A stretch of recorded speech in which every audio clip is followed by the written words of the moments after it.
to who you are. Okay, hi. My name is Michael Atkins. I fight out of UFC Gym Orlando. I am the current LeLeo Code heavyweight MMA champion. That still sounds weird to say, not gonna lie.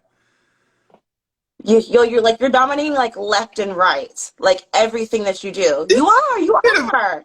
But I'll take the compliment. I've been told that I need to accept positive affirmation, so I'm gonna just accept it.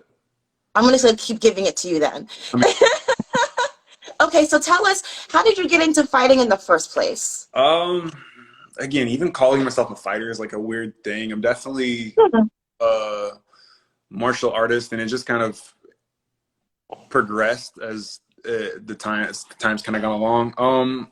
Let's go back like 3.5, 4 years ago.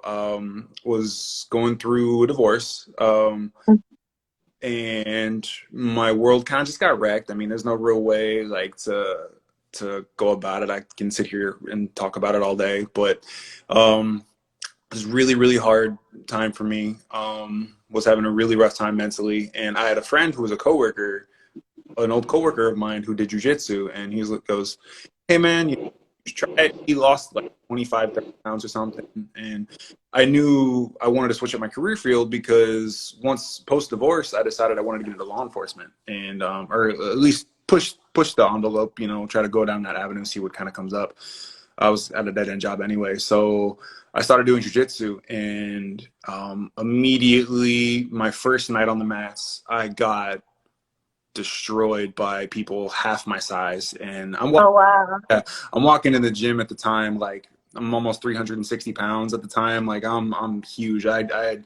I was so overweight and hadn't done anything athletically since I played high school football, and even then I only did it for a couple years.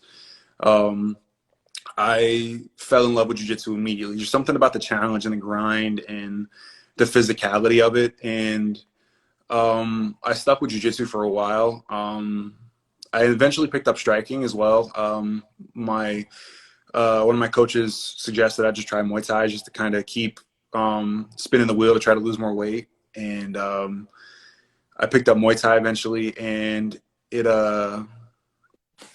just progressed into MMA. Initially, I was going to try to do Muay Thai first. My coach wanted me to start a Muay Thai fight, but we had a fight fall through 3 or 4 times. Sometimes the day of, like sometimes a couple weeks out, and the MMA fight just kind of presented itself. I know Alton was supposed to fight somebody back in October, and his opponent pulled out, and they just offered me the spot, even though I had no MMA fights, no Muay Thai fights, no nothing. And fortunately, I was able to come out on top.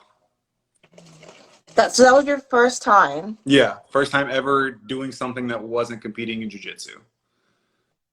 Oh my God. Yeah. It didn't look like it at all. I'm glad you say that, because it was definitely a struggle for sure. But I'm glad I'm just glad I got my hand raised. It was a close fight. It was a great fight. Alton was a super game competitor. I don't know if you remember or not, but like 30 seconds in, like he grabs me, picks me up, and slams me, and I'm like, oh yeah, we all heard it. And next thing, like I'm getting just he's dribbling my head off the ground like a basketball, and I'm just like, oh, this isn't jiu-jitsu. Like I can get punched. What do your parents do? So my mom, I grew up with a single mom. Dad, my father wasn't around too much when I was younger. My mom works right now. She worked in the paint industry for a long time, which is actually what I was doing before I got into martial arts. But she works in an office now for a Really? company. Yeah. No, Are your siblings athletic, or like are you guys just all naturally tall, or nobody in my family is actually over 6 foot tall. what? Yeah, I'm not sure. Like even my father's 5'8", I think. What? Mom's 5'6". My uncle and my grandpa my grandpa was 5'10", 5'11". My uncle's 5'11". Yeah, but it's funny too. Like my kids are gigantic. So, and their mom is really small. Their mom's 5'4".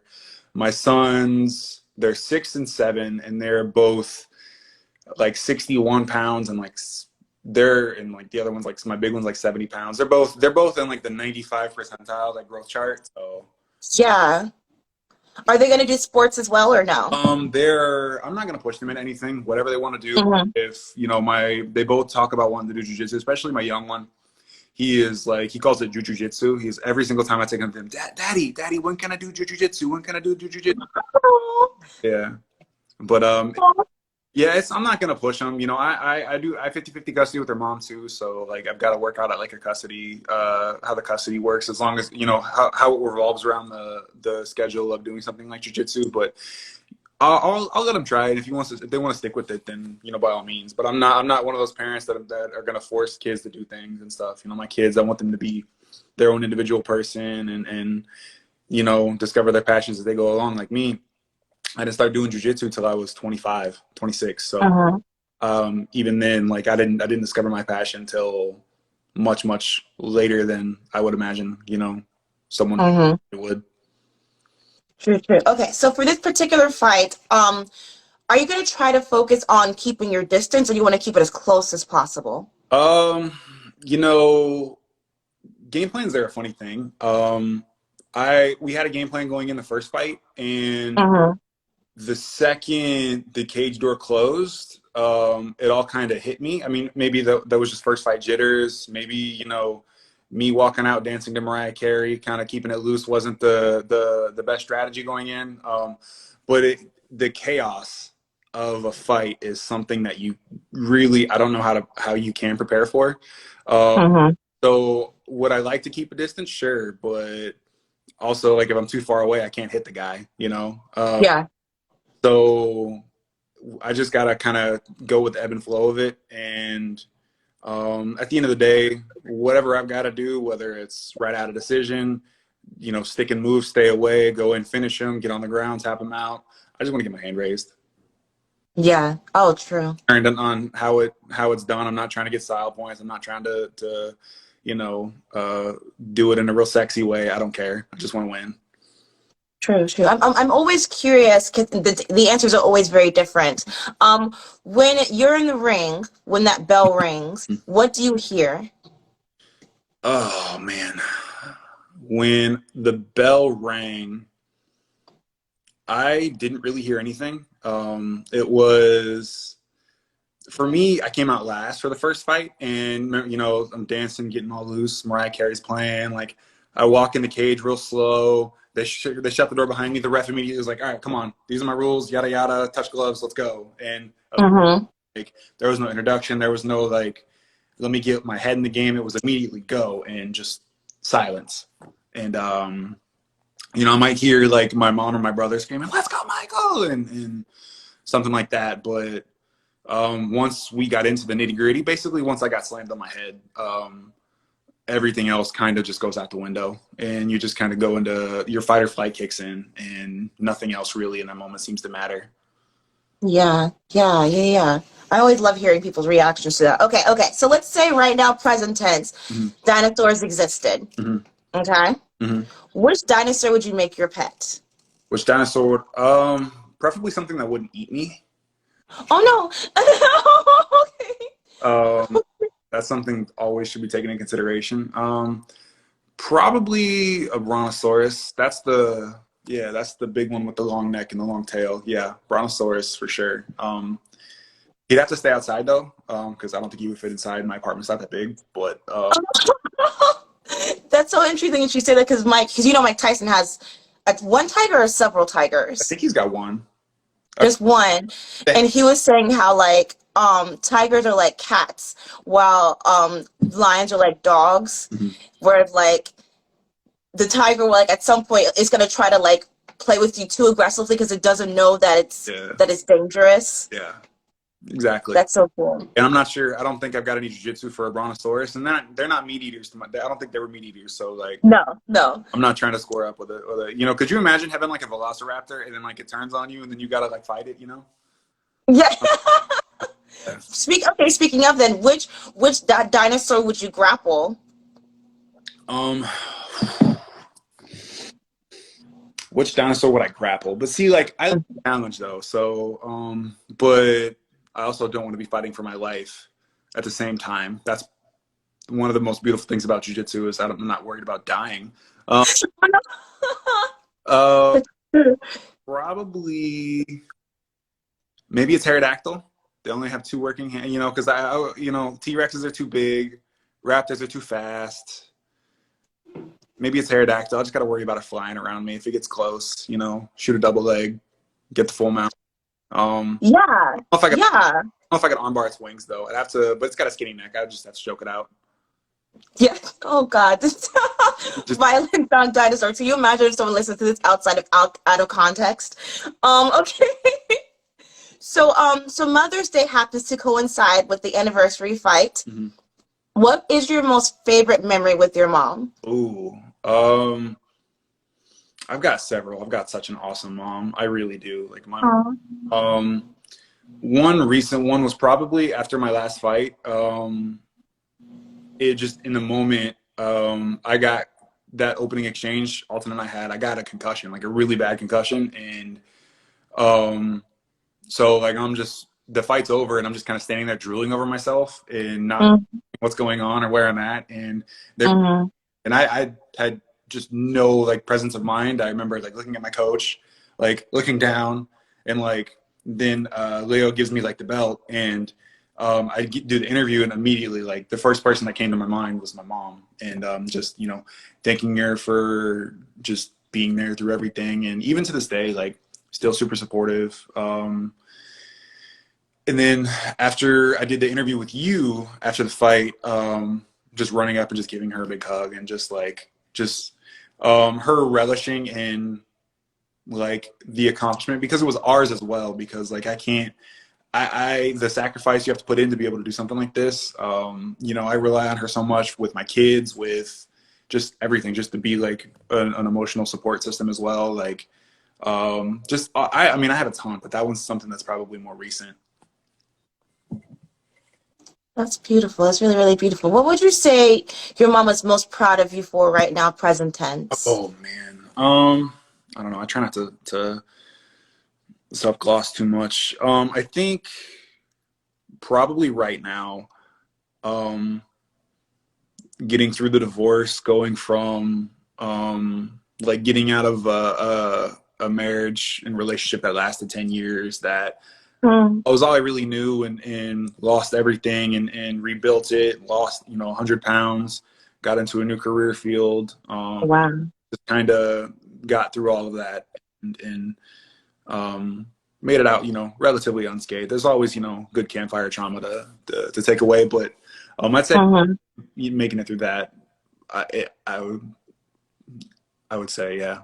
I'll probably have to ask her later as a Huh. follow up, and I'll let you know if I was wrong. But I would say probably.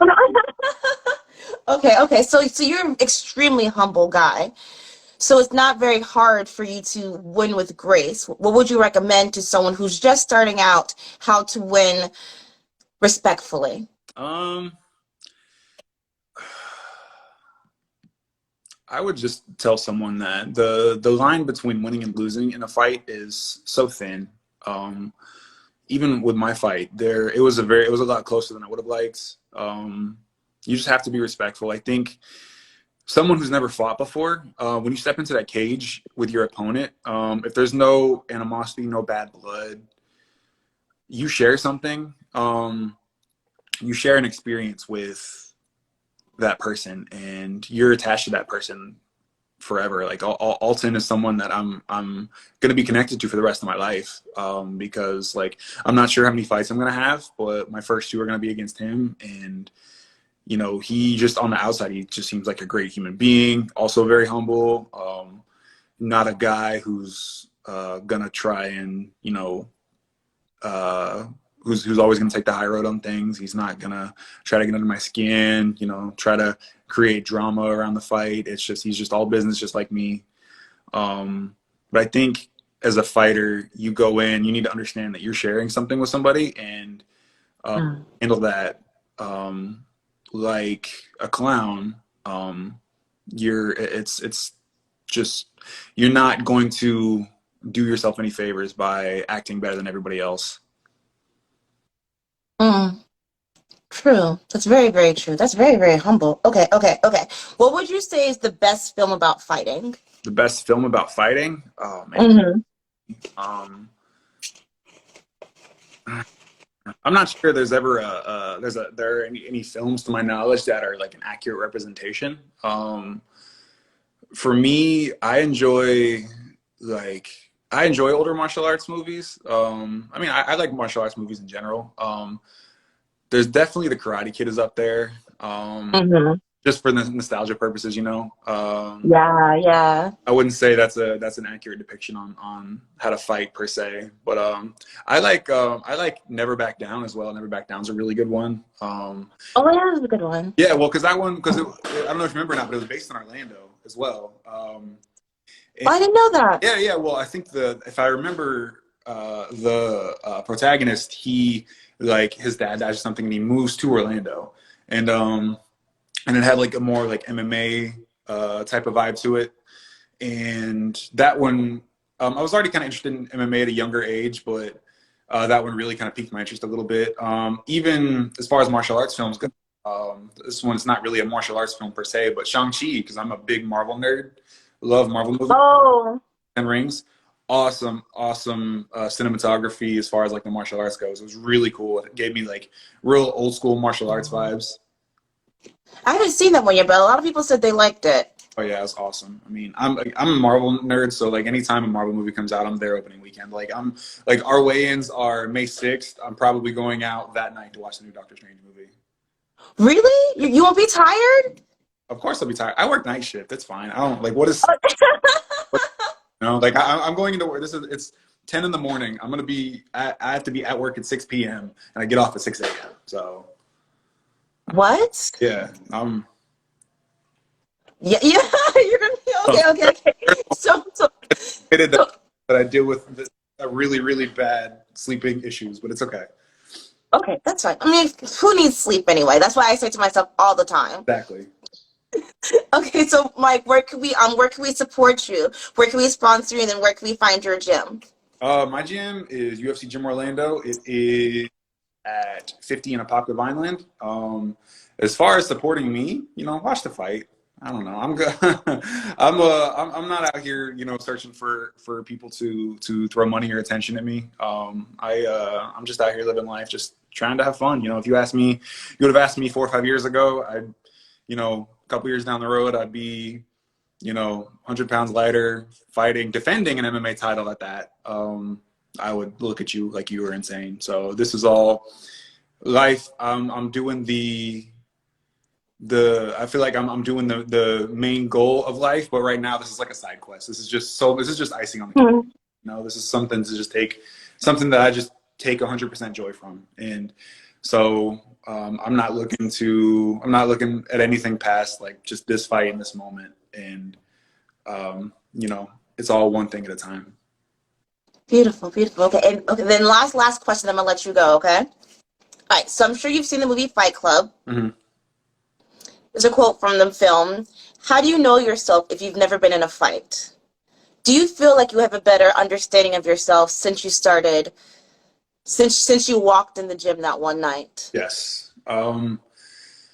You learn. Um, I feel like as people, you're defined by how you face adversity. That's one of the things I love about jujitsu and MMA in general, is it is just nonstop adversity, and you have to look inward and really figure out who you are and how you're going to overcome it. Some people, you know, they just lay down and submit. Like I said earlier, they have that fight or flight instinct, and they want to run away. They want to just lay there and admit defeat and submit or surrender. But you know, those people, those few people who are willing to hunker down and fight and get back up, I think that's you learn what type of person you are in those moments. Yeah, yeah. That's very interesting. You learn who you are in that moment. Wow, that was very profound. I don't think you realized you know what you just said. Well, I mean, going back to my fight, I mean, my the I wasn't really sure what I was getting into. Hmm. Quick quick turnaround because Alton's such an animal. Like I dropped my hands, got promptly slammed, and started getting my face beaten in, and I got like my eye was almost swollen shut. Like I got a Hmm. concussion. Like I had such a bad concussion. I had vertigo afterwards. I was having symptoms for like 2 or 3 weeks. Like it was bad. Oh my God. Yeah, and in those moments, like I remember sitting on my stool after the first round. Everything was kind of blurry, but one of the last things I remember is sitting on my stool going into the third round, like having no idea about the scorecard or anything like that, and Mm-hmm. sitting there just like, yeah, I'm not getting up off my stool. That's not going to happen. And I just kind of sat there, kind of took the moment in, and I heard my family yelling, and I thought, like, what would my late grandpa, like, what would he tell me to do? And I just immediately sat back up and was like, you know, got 3 more minutes. Let's hunker down and just finish at the end of the day. Yeah. Because it's Yeah. it's chaotic. It's adversity. It's a real whirlwind. It really is. Yeah. Yeah. Yeah. Well, Mike, it's been a pleasure speaking with you. Thank you so much for taking your time out to speak with me, and I'll see you next weekend, man. Next weekend. Have a good one, man. You too. Go to sleep.